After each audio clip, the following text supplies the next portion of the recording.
عمل نہیں کرتے، لیکن وہ لوگ جو تھے وہ فوراً سے عمل کرتے ہوتے تھے۔ اللہ تعالیٰ ہمیں بھی ویسا عمل کرنے والا بنا دے۔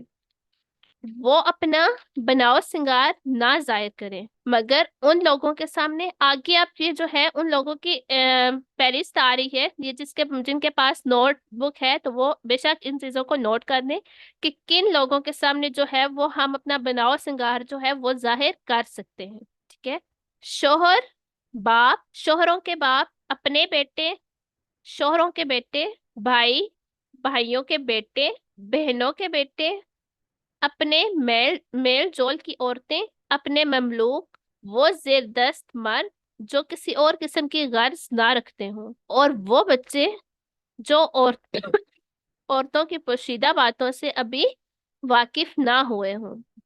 وہ اپنے پاؤں زمین پر مارتی ہوئی نہ چلا کریں کہ اپنی جو زینت انہوں نے چھپا رکھی ہو اس کا لوگوں کو علم ہو جائے۔ اے مومنو، تم سب مل کر اللہ سے توبہ کرو، توقع ہے کہ فلاح پاؤ گے۔ پھر یہاں پر اللہ نے وہ فہرست بتائی ہے کہ جس کے سامنے بناؤ سنگار نہ دکھایا جائے۔ کیوں ایسے لوگوں کو جو ہے وہ بناؤ سنگار دکھایا جائے جہاں سے کچھ ملنا نہیں، اور اگر ملے تو وہ جائز نہیں۔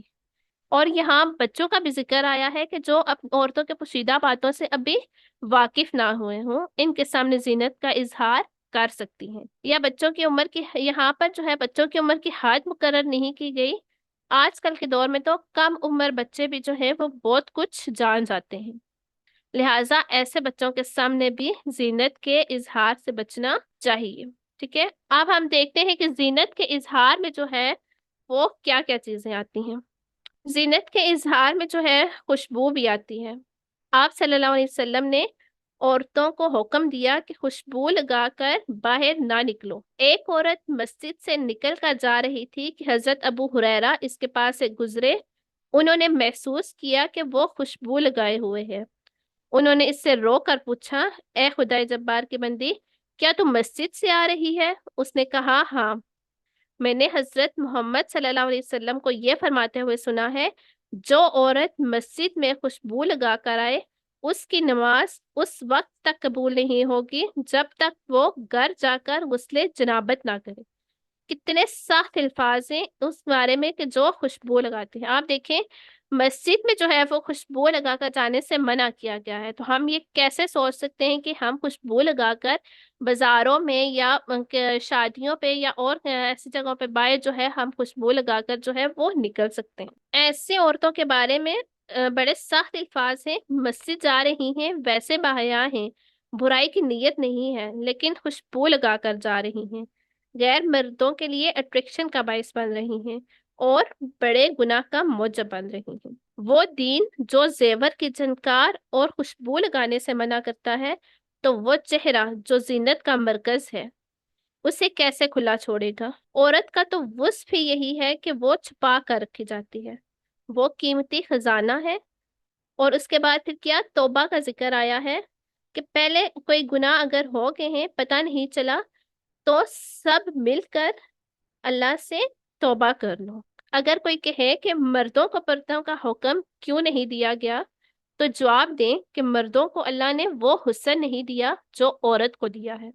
نبی صلی اللہ علیہ وآلہ وسلم کی یہ ہدایت بھی یاد رکھیں کہ آپ صلی اللہ علیہ وآلہ وسلم فرماتے ہیں، جو شخص اللہ اور روز آخر پر ایمان رکھتا ہو وہ کبھی کسی عورت سے تنہائی میں نہ ملے جب تک عورت کے ساتھ اس کا کوئی محرم نہ ہو، کیونکہ تیسرا اس وقت شیطان ہوتا ہے۔ اور آپ صلی اللہ علیہ وآلہ وسلم نے اس بات کو بھی جائز نہیں کیا کہ کسی مرد کا ہاتھ کسی نامحرم عورت کے جسم پر لگے۔ آپ صلی اللہ علیہ وآلہ وسلم مردوں سے بیعت تو ہاتھ پر ہاتھ رکھ کر لیا کرتے تھے، لیکن عورتوں سے بیعت لینے کا یہ طریقہ آپ نے کبھی اختیار نہیں کیا۔ یعنی ہمارے جو کزنس ہیں ان سے بھی جو ہے وہ ہمیں ہاتھ نہیں ملانا چاہیے، اس کی بھی جو ہے وہ بہت زیادہ احتیاط کی ضرورت ہے۔ آپ نے عورت کو نامحرم کے ساتھ تنہا سفر کرنے سے بھی سختی سے منع کیا ہے۔ وہ سفر جسے عرف عام میں سفر کہا جاتا ہے، محرم کے بغیر عورت کو نہیں کرنا چاہیے۔ عورتیں اگر گھروں سے باہر نکلیں حجاب کے ساتھ نکلیں، پردے کے ساتھ نکلیں، ٹھیک ہے، راستے کے درمیان میں نہیں چلنا چاہیے، کناروں پر چلنا چاہیے۔ بناؤ سنگار کی جو ہے وہ اجازت ہے اسلام میں، لیکن اس میں بھی جو ہے وہ ایک حد رکھی گئی ہے۔ ٹھیک ہے، اب میں چیزیں آپ کو بتانے لگی ہوں، ان چیزوں کو جو ہے آپ صلی اللہ علیہ وآلہ وسلم نے قابل لعنت قرار دیا ہے۔ ٹھیک ہے، اس میں کون کون سی چیزیں شامل ہیں؟ اپنے بالوں میں دوسرے بال ملا کر اسے لمبا اور گنا دکھانے کی کوشش کرنا۔ ٹھیک ہے، جسم کے مختلف حصوں کو گودنا، مصنوعی تل بنانا، آئی بروز بنانا، روحیں نوچ نوچ کر منہ صاف کرنا، دانتوں کو گھس گھس کر باریک بنانا، چہرے پر ابٹن یا کوئی ایسی چیز مل کر مصنوعی رنگ پیدا کرنا، یعنی میک اپ کی اتنی موٹی تہ جما دینا کہ شکل بدل کر کچھ سے کچھ ہو جائے۔ تو یہ دھوکہ نہیں تو اور کیا ہے؟ ہمیں نیچرل انداز میں جو ہے وہ میک اپ کرنا چاہیے۔ تم میں سے جو لوگ مجرد ہوں اور تمہارے لونڈی غلاموں میں سے جو صالح ہوں، ان کے نکاح کر دو۔ اگر وہ غریب ہوں تو اللہ اپنے فضل سے ان کو غنی کر دے گا۔ اللہ بڑی وسعت والا اور علیم ہے۔ اور جو نکاح کا موقع نہ پائیں، انہیں چاہیے کہ عفت معابی اختیار کریں، یہاں تک کہ اللہ اپنے فضل سے ان کو غنی کر دے۔ اور تمہارے مملوکوں میں سے جو مکاتبت کی درخواست کریں، ان سے مکاتبت کر لو، اگر تمہیں معلوم ہو کہ ان کے اندر بھلائی ہے، اور ان کو اس مال میں سے دو جو اللہ نے تمہیں دیا ہے۔ اور اپنی لونڈیوں کو اپنے دنیاوی فائدوں کی خاطر قہوہ گری پر مجبور نہ کرو، جبکہ وہ خود پاک دامن رہنا چاہتی ہوں۔ اور جو کوئی ان کو مجبور کرے تو اس جبر کے بعد اللہ ان کے لیے غفور و رحیم ہے۔ یہاں پر یہ مشورہ نہیں، حکم دیا جا رہا ہے، اور یہاں مجرد سے مراد وہ تمام مرد اور عورتیں ہیں جو بے زوج ہوں۔ جب نکاح نہیں ہوتا تو بے حیائی پھیلتی ہے۔ اگر بھوک لگی ہو تو کھانے پر نظر تو جائے گی ہی، یا جذبات قتل ہوں گے یا ایمان قتل ہوگا، تو بہتر یہی ہے کہ غیر شادی شدہ نہ رہا جائے۔ سیدنا علی ابن طالب رضی اللہ تعالیٰ عنہ ایک دفعہ رسول صلی اللہ علیہ وسلم نے مجھ سے مخاطب کرتے ہوئے فرمایا، اے علی، 3 کاموں میں دیر نہ کرنا: فرض نماز میں جب اس کا وقت ہو جائے، جنازہ جب موجود ہو تو اس کو دفن کرنے میں دیر نہ کرنا، اور بیوہ عورت کے نکاح میں جب کہ اس کا ہمسر مل جائے۔ اور آپ نے نوجوانوں سے بھی فرمایا کہ تم میں سے جو کوئی نکاح کی طاقت رکھتا ہو، اسے چاہیے کہ نکاح کرے، کیونکہ نگاہ نیچی رکھنے اور شرمگاہ کی حفاظت کرنے کے لیے خوب چیز ہے۔ 3 شخص ایسے ہیں جن کی اللہ ضرور مدد کرتا ہے: نمبر 1، نکاح کرنے والا جو پاک دامنی کی نیت سے نکاح کرتا ہے۔ نمبر 2، اللہ کی راہ میں جہاد کرنے والا۔ نمبر 3، اور وہ غلام جو مکاتبت کرتا ہے ادائیگی کی نیت کے ساتھ۔ اس کے بعد پھر آیا کہ اگر کسی وجہ سے نکاح نہیں ہو رہا تو بے حیائی کی اجازت نہیں دی جا سکتی۔ ٹھیک ہے، کسی عورت سے اگر کوئی جبر کے ساتھ زبردستی ایسا پیشہ کرائے تو مالک ذمہ دار ہوگا، وہ ذمہ دار ہے، وہ پکڑا جائے گا۔ ہم نے صاف صاف ہدایت دینے والی آیات تمہارے پاس بھیج دی ہیں، اور ان قوموں کی عبرتناک مثالیں بھی ہم تمہارے سامنے پیش کر چکے ہیں جو تم سے پہلے ہو گزری ہیں، اور وہ نصیحتیں ہم نے کر دی ہیں جو ڈرنے والوں کے لیے ہوتی ہیں۔ اس کے بعد آگے جو آیت آ رہی ہے، یہ آیت نور ہے۔ اس کے نام پر جو ہے اس سورت کا نام رکھا گیا ہے۔ اللہ آسمانوں اور زمین کا نور ہے۔ کائنات میں اس کے نور کی مثال ایسی ہے جیسے ایک تاک میں چراغ رکھا ہوا ہو، چراغ ایک فانوس میں ہو، فانوس کا حال یہ ہو کہ جیسے موتی کی طرح چمکتا ہوا تارا، اور وہ چراغ زیتون کے ایک ایسے مبارک درخت کے تیل سے روشن کیا جاتا ہو جو نہ شرقی ہو نہ غربی، جس کا تیل آپ ہی آپ بھڑکا پڑتا ہو، چاہے آگ اس کو نہ لگے۔ اس طرح روشنی پر روشنی بڑھنے کے تمام اسباب جمع ہو گئے ہوں۔ اللہ اپنے نور کی طرف جس کی چاہتا ہے رہنمائی فرماتا ہے، وہ لوگوں کو مثالوں سے بات سمجھاتا ہے، وہ ہر چیز سے خوب واقف ہے۔ نور کا مرکز اللہ کی ذات ہے، اور یہاں نور سے مراد اللہ کی ہدایت ہے، اللہ کی رہنمائی ہے۔ امام غزالی رحمۃ اللہ فرماتے ہیں، نور اسے کہتے ہیں جو خود ظاہر ہو اور دوسروں کو ظاہر کرنے والا ہو۔ یعنی اگر روشنی نہ ہو، نور نہ ہو، تو انسان گمراہ ہو جائے، بھٹک جائے۔ جس طرح آنکھوں میں نور نہ ہو، وہ چیزوں میں فرق نہیں کر سکتا، اسی طرح اگر اللہ کی پہچان نہ ہو، جن کے پاس اللہ کی ہدایت نہ ہو، تو وہ صحیح اور غلط میں تمیز نہیں کر سکتے۔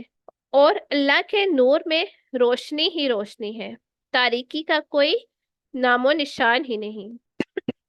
اور اس مثال میں فانوس سے مراد مومن کا دل ہے، اور طاق سے مراد اس کا جسم ہے، اور چراغ اور تیل سے مراد نور ایمان ہے۔ جب اللہ کی طرف سے ہدایت آتی ہے تو اس کا دل اسے قبول کرنے کے لیے پہلے ہی بےتاب ہوتا ہے، کیونکہ یہ ہدایت اس کی فطرت میں ہے، اور ایمان دل میں ہوتا ہے۔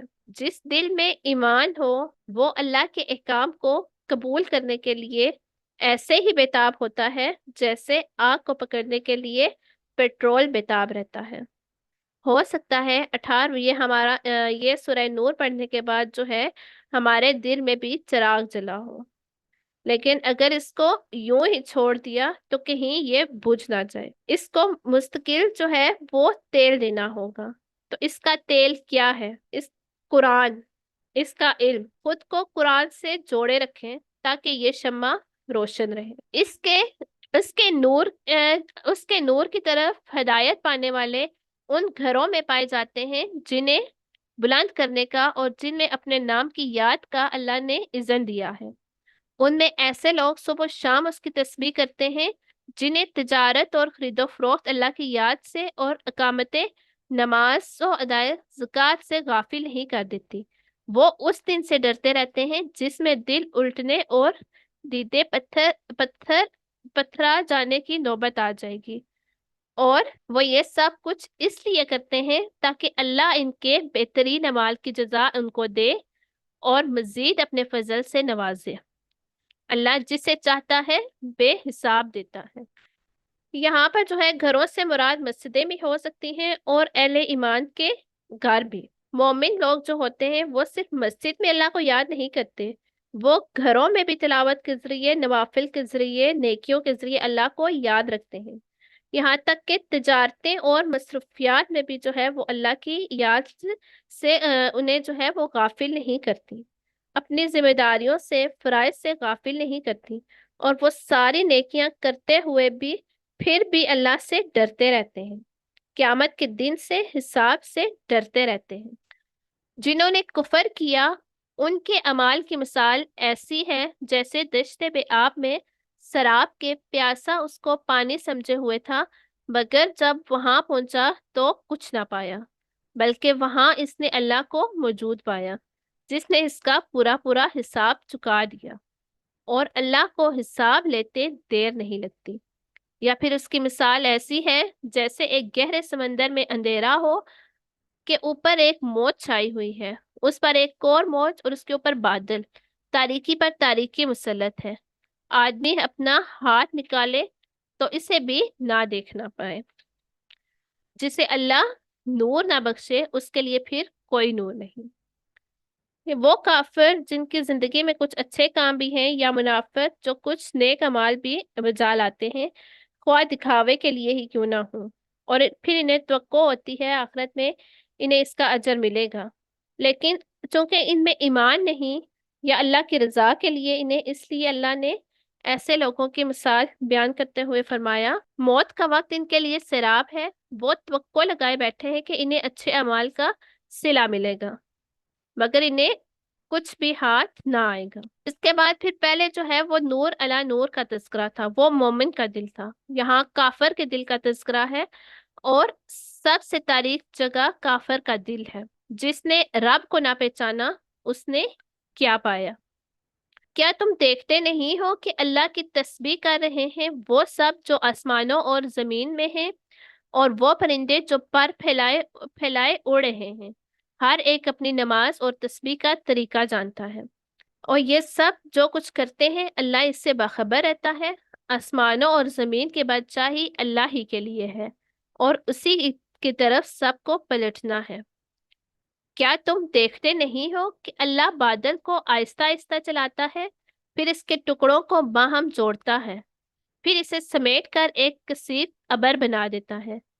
پھر تم دیکھتے ہو کہ اس کے خول میں سے بارش کے قطرے ٹپکتے چلے آتے ہیں، اور وہ آسمان سے ان پہاڑوں کی بدولت جو اس میں بلند ہیں اولے برساتا ہے، پھر جسے چاہتا ہے ان کا نقصان پہنچاتا ہے، اور جسے چاہتا ہے ان سے بچا لیتا ہے۔ اس کی بجلی کی چمک نگاہوں کو خیرہ کیے دیتی ہے، رات اور دن کا الٹ پھیر وہی کر رہا ہے۔ اس میں ایک سبق ہے آنکھ والوں کے لیے۔ یہاں پر آگے پھر اللہ کی نشانیوں کا ذکر ہے۔ اور اللہ نے ہر جاندار ایک طرح کے پانی سے پیدا کیا، کوئی پیٹ کے بل چل رہا ہے تو کوئی 2 ٹانگوں پر اور کوئی 4 ٹانگوں پر۔ جو کچھ وہ چاہتا ہے پیدا کرتا ہے، وہ ہر چیز پر قادر ہے۔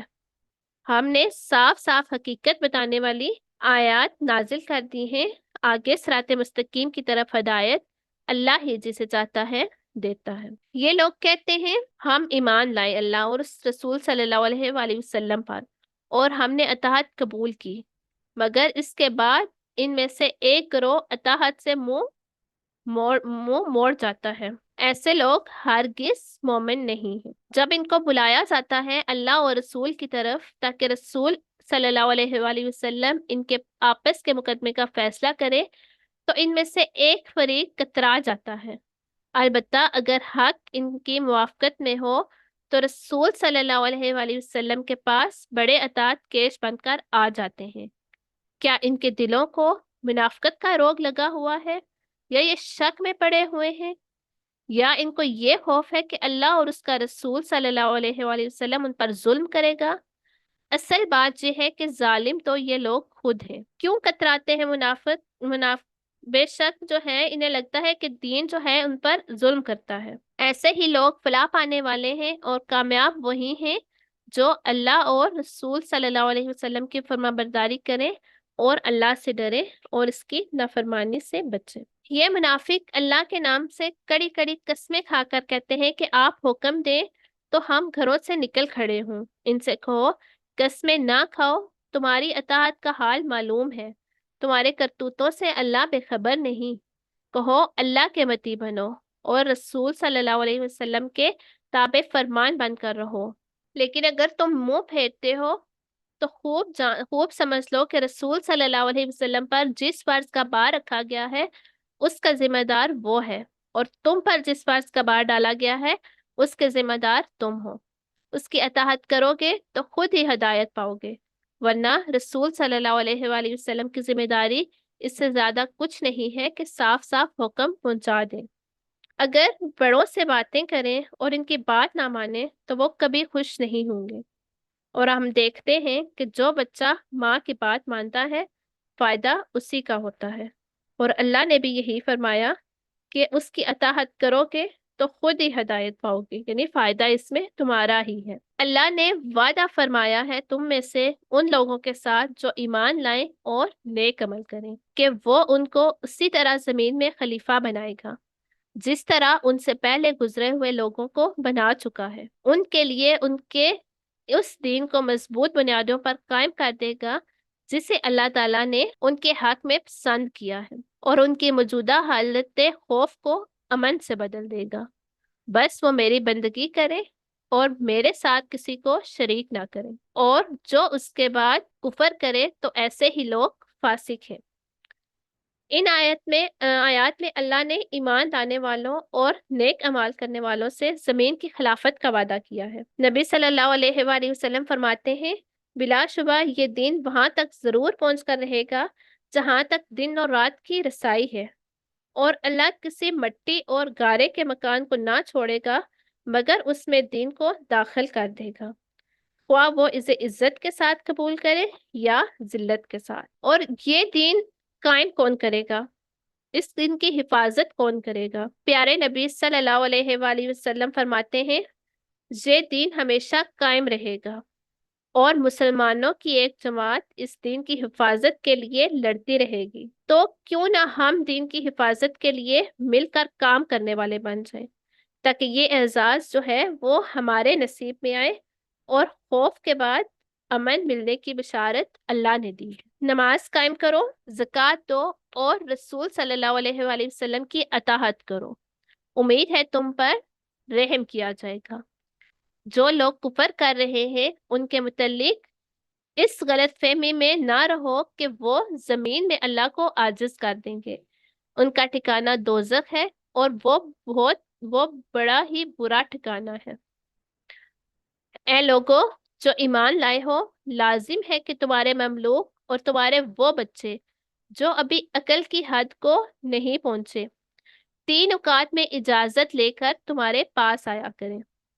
پہلے جو ہے وہ اس صورت میں جو ہے وہ گھر کے باہر کے لوگوں کو گھر میں داخل ہونے کا طریقہ بتایا گیا ہے، اور یہاں پر جو ہے آپ گھر کے افراد کو کمروں میں داخل ہونے کا طریقہ بتایا جا رہا ہے کہ 3 اوقات میں جو ہے وہ اجازت لے کر کمروں میں داخل ہونا چاہیے، صبح کی نماز سے پہلے اور دوپہر کو جب کہ تم کپڑے اتار کر رکھ دیتے ہو، اور عشاء کی نماز کے بعد۔ یہ 3 وقت تمہارے لیے پردے کے ہیں، ان کے بعد وہ بلا اجازت آئیں تو نہ تم پر کوئی گناہ ہے نہ ان پر، تمہیں ایک دوسرے کے پاس بار بار آنا ہی ہوتا ہے۔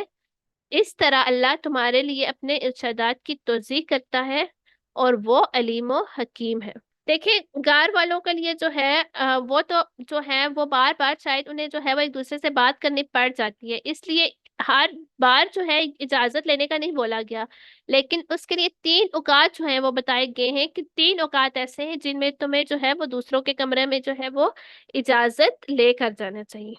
اور جب تمہارے بچے عقل کی حد کو پہنچ جائیں تو چاہیے کہ اسی طرح اجازت لے کر آیا کریں جس طرح ان کے بڑے اجازت لیتے رہے ہیں۔ اس طرح اللہ اپنی آیات تمہارے سامنے کھولتا ہے، اور وہ علیم و حکیم ہے۔ اور جو عورتیں جوانی سے گزری بیٹھی ہوں، نکاح کی امیدوار نہ ہوں، وہ اگر اپنی چادریں اتار کر رکھ دیں تو ان پر کوئی گناہ نہیں، بشرطے کہ زینت کی نمائش کرنے والی نہ ہوں، تاہم وہ بھی حیاداری ہی برتیں تو ان کے حق میں اچھا ہے، اور اللہ سب کچھ سنتا ہے اور جانتا ہے۔ آپ یہاں دیکھیں کون چادر اتارے گی بڑھاپے میں؟ جو جوانی میں اوڑھے گی۔ حضرت عبداللہ بن مسعود رضی اللہ تعالیٰ عنہ کے بارے میں آتا ہے کہ ایک بوڑھی عورت پردے میں جا رہی تھی، کہنے لگے آپ نے یہ آیت نہیں پڑھی؟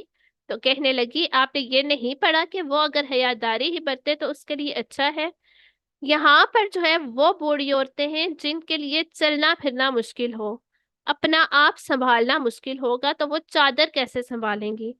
اگر کہیں چادر سنبھالتے سنبھالتے بل کھا کر گر جائیں اور بالکل ہی معذور ہو جائیں، اس سے بہتر اس لیے جو ہے وہ ان کے لیے گنجائش ہے۔ لیکن اس سے وہ عورتیں مراد نہیں ہیں جو 50-60 سال کی عمر کو پہنچے اور وہ سمجھیں کہ اب ہم بوڑھی ہو گئی ہیں تو اب ہم چادریں اتار دیں۔ جب تک آپ کو پہننے اوڑھنے کا شوق ہے، بننے سنورنے کا شوق ہے، اچھا لباس، اچھی جیولری، میک اپ، یہ علامت ہے اس بات کی کہ بڑھاپا نہیں ہے۔ لیکن اگر بڑھاپا میں بھی ہو پھر بھی اگر حیاداری ہی برتیں تو ان کے حق میں بھی اچھا ہے اور معاشرے کے حق میں بھی اچھا ہے۔ کوئی حرج نہیں اگر کوئی اندھا یا لنگڑا یا مریض کسی کے گھر سے کھا لے، اور نہ تمہارے اوپر اس میں کوئی مذائقہ ہے کہ اپنے گھروں سے کھاؤ، یا اپنے باپ دادا کے گھروں سے، یا اپنی ماں نانی کے گھروں سے، یا اپنے بھائیوں کے گھروں سے، یا اپنی بہنوں کے گھروں سے، یا اپنے چچاؤں کے گھروں سے، یا اپنی پھپھیوں کے گھروں سے، یا اپنے ماموں کے گھروں سے، یا اپنی خالاؤں کے گھروں سے، یا ان گھروں سے جن کی کنجیاں تمہاری سپردگی میں ہوں، یا اپنے دوستوں کے گھروں سے۔ اس میں بھی کوئی حرج نہیں کہ تم لوگ مل کر کھاؤ یا الگ الگ، البتہ جب گھروں میں داخل ہوا کرو تو اپنے لوگوں کو سلام کرو، دعائے خیر اللہ کی طرف سے مقرر فرمائی ہوئی بڑی بابرکت اور پاکیزہ۔ اس طرح اللہ تعالیٰ تمہارے سامنے آیات بیان کرتا ہے، توقع ہے کہ تم سمجھ بوجھ کر کام لوگے۔ جب یہ آیت نازل ہوئی کہ آپ جو ہے ایک دوسرے کے آپ مال جو ہے آپ باطل طریقوں سے نہ کھاؤ، تو مسلمان جو ہے وہ بہت محتاط ہو گئے، اور وہ گھر والوں کی دعوت ان کی اجازت کے بغیر کسی قریبی رشتے دار کے ہاں کھانے کو جو ہے وہ خلاف تقوی سمجھنے لگے۔ اس بات کی یہاں پر اجازت دی جا رہی ہے کہ وہ اپنے ان رشتے داروں جن کی میں نے آپ کو فہرست بتائی ہے وہ بلا اجازت کھا سکتے ہیں، اور دونوں طریقوں کی اجازت دی گئی ہے کہ مل کر کھانا یا الگ الگ کھانا۔ یہاں پر اللہ نے جو ہے وہ پابند ہی بنایا، اور یہ اللہ کی طرف سے آسانی ہے، اگرچہ اکٹھے ہو کر کھانے میں برکت ہے۔ رسول صلی اللہ علیہ وآلہ وسلم نے فرمایا، 2 آدمیوں کا کھانا 3 آدمیوں کے لیے کافی ہوتا ہے، اور 3 آدمیوں کا کھانا 4 آدمیوں کے لیے کافی ہوتا ہے، لیکن یہ کب ہوگا؟ اس کی شرط کیا ہے؟ جب مل کر کھائیں گے۔ اس کے بعد پھر سلام کا ذکر آیا ہے کہ جب بھی گھر میں داخل ہو تو سلام کرو، اپنے گھر میں بھی۔ آخر اپنے گھر والوں کو سلامتی سے کیوں محروم رکھا جائے؟ ایک آدمی نے رسول صلی اللہ علیہ وآلہ وسلم سے سوال کیا، اسلام کی کون سی بات جو ہے وہ زیادہ بہتر ہے؟ آپ نے فرمایا کہ تم کھانا کھلاؤ اور ہر شخص کو سلام کرو، چاہے تو تم اسے پہچانو یا نہ پہچانو۔ تو ہمیں تو نیکیوں کا حریص ہونا چاہیے، زیادہ سے زیادہ سلام کریں اور مکمل سلام کریں۔ مومن تو اصل میں وہی ہیں جو اللہ اور اس کے رسول صلی اللہ علیہ وآلہ وسلم کو دل سے مانے، اور جب کسی اجتماعی کام کے موقع پر رسول صلی اللہ علیہ وآلہ وسلم کے ساتھ ہوں تو اس سے اجازت لیے بغیر نہ جائیں۔ جو لوگ تم سے اجازت مانگتے ہیں وہی اللہ اور رسول صلی اللہ علیہ وآلہ وسلم کے ماننے والے ہیں، بس جب وہ اپنے کسی کام سے اجازت مانگے تو جسے تم چاہو اجازت دے دیا کرو، اور ایسے لوگوں کے حق میں اللہ سے دعائیں مغفرت کیا کرو، اللہ یقیناً غفور الرحیم ہے۔ یہاں مسلمانوں کو جو ہے وہ تاکید کی جا رہی ہے کہ جب وہ اجتماعی کام کے سلسلے میں نبی صلی اللہ علیہ وسلم کے ساتھ ہوں تو وہاں سے بلا اجازت نہ جائیں، منافقین کی طرح کھسک نہ جائیں، اگر ضرورت کوئی پیش آ جائے تو اجازت لے کر جائیں۔ اسلامی جماعت نظام کے علماء کا بھی ہے کہ کہ جب اجتماعی مقصد کے لیے جو ہے کسی بھی اجتماعی کام کے لیے مسلمانوں کو جمع کیا جائے، وہ چاہے کوئی بھی موقع ہو، تو یہ ان کے لیے جائز نہیں کہ اجازت کے بغیر جو ہے وہ وہاں سے چلے جائیں، آداب مجلس کے بھی خلاف ہے اور ناجائز بھی ہے۔ اور اگر امیر ان کا وہاں رہنا اہم سمجھتا ہو اور وہ اجازت نہ دے تو مومن کو شکوہ نہیں کرنا چاہیے۔ کتنے پیارے حصول ہیں ہمارے دین کے، اللہ تعالیٰ دنیا میں جینا سکھا رہے ہیں۔ اللہ کے دین کے کام میں اپنے کام کو چھوڑنے پر، اپنی ذمہ داری سے پر اللہ سے معافی مانگنی چاہیے۔ دین کو جب ہم اپنی انفرادی اور ذاتی کاموں پر ترجیح دیں گے تو انشاءاللہ دین ترقی کرے گا، اور اگر ہم ذاتی کاموں پر ترجیح دیتے رہیں گے تو شاید ہم دین کو کوئی خدمت نہ دے سکیں۔ مسلمانوں، اپنے درمیان رسول صلی اللہ علیہ وآلہ وسلم کے بلانے کو آپس میں ایک دوسرے کا سا بلانا نہ سمجھ بیٹھو۔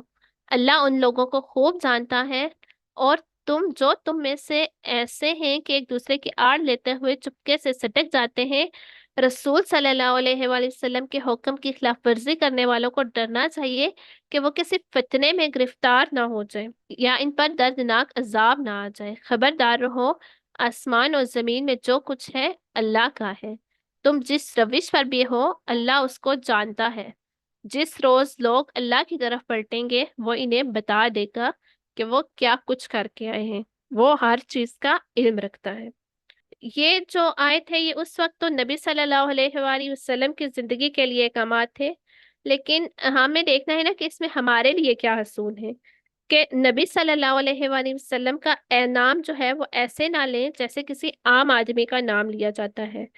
صحابہ تو جب آپ کو پکارتے تھے تو ساتھ یوں بھی کہا کرتے تھے کہ میرے ماں باپ آپ پر فدا، آپ کا ذکر خیر ہو، آپ کی احادیث بیان کی جا رہی ہوں تو اس محفل کا بھی احترام ہے۔